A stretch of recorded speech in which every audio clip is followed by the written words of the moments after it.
Meus amigos, girando pela informação, por falar em tranquilidade, o mundo político vive uma verdadeira turbulência. O governo de Israel determinou que o presidente Lula seja tratado como uma persona não grata. A reação de Israel acontece após a declaração feita pelo presidente brasileiro no domingo, comparando a ofensiva do país contra o povo palestino como o que Hitler fez com os judeus no Holocausto. Lula também usou o termo genocídio para definir os ataques israelenses contra a faixa de Gaza. Sobre esse assunto, a gente conversa agora com o professor de Direito Internacional, professor Manuel Furrella. Furrella, me ouvindo bem? William Travassos falando. Boa tarde, ouço sim. Bom, professor, dentro da diplomacia, o que significa persona non grata?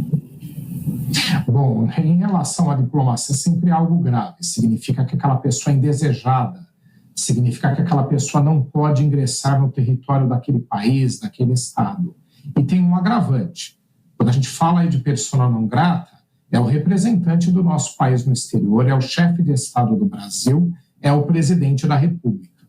Então, quando você tem em relação a qualquer pessoa, como eu mencionei, sempre é algo desagradável, sempre é um problema. Em relação ao presidente da República, muito mais, já que como ele representa o Brasil no exterior, isso também causa um desgaste para o nosso país. Isso também é um problema não só dele, mas também do Brasil. Bom, o senhor que está acompanhando essa movimentação no mapa geopolítico, o que acontece nesse exato momento, na sua percepção, qual o impacto e que isso pode provocar da relação do Brasil com outros países? Bom, isso é uma mancha na reputação brasileira.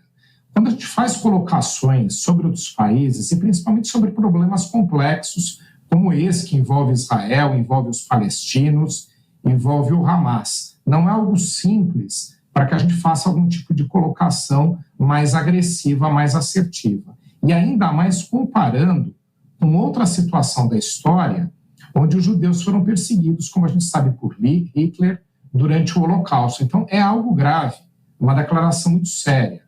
E ao governo brasileiro traz também bastante desgaste, porque como a gente mencionou, como o presidente da República, o presidente Lula, representa o Brasil no exterior, qualquer desgaste que ele sofra, qualquer problema na imagem dele, repercute também na do Brasil.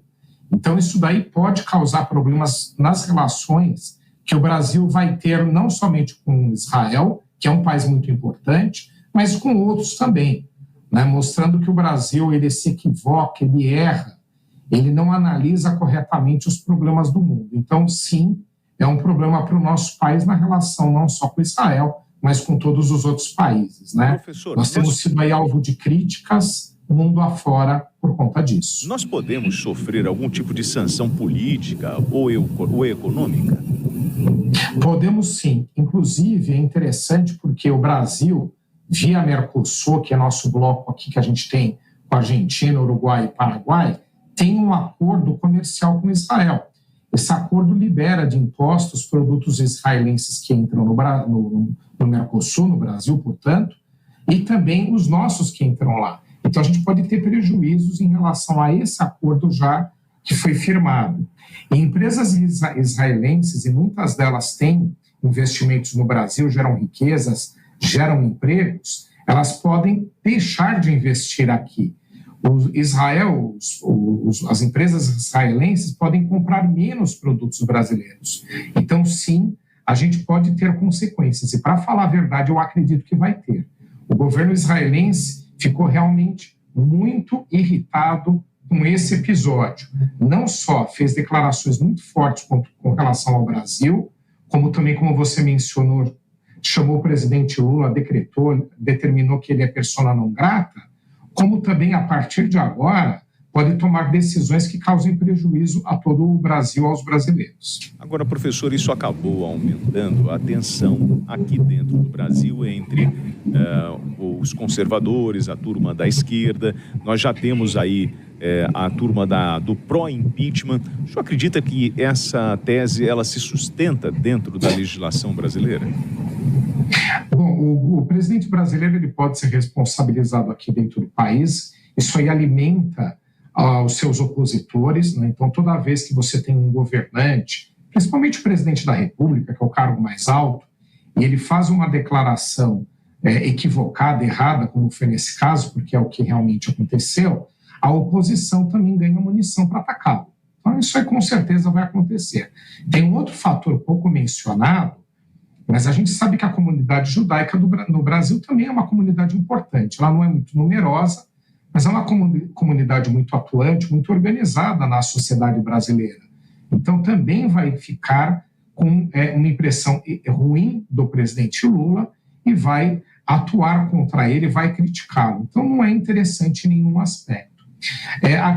Isso para caminhar para um impeachment, eu acredito que também já não é o caso, porque erros que sejam cometidos, ou decisões, ou afirmações como as que foram feitas, que realmente não servem para o momento, são inadequadas e alvo de crítica, portanto, elas não fazem também com que seja algo tão grave para caminhar para um impeachment.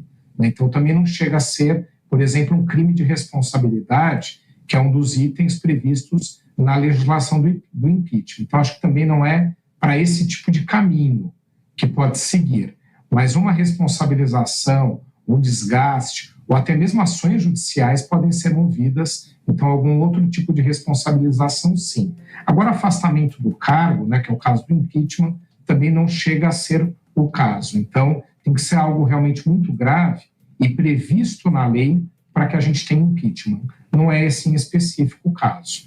Nós conversamos com o professor de Direito Internacional, professor Manuel Furriela. Furriela, obrigado pela gentileza de atender a Itatiaia e um forte abraço. Um abraço a você e a teus ouvintes.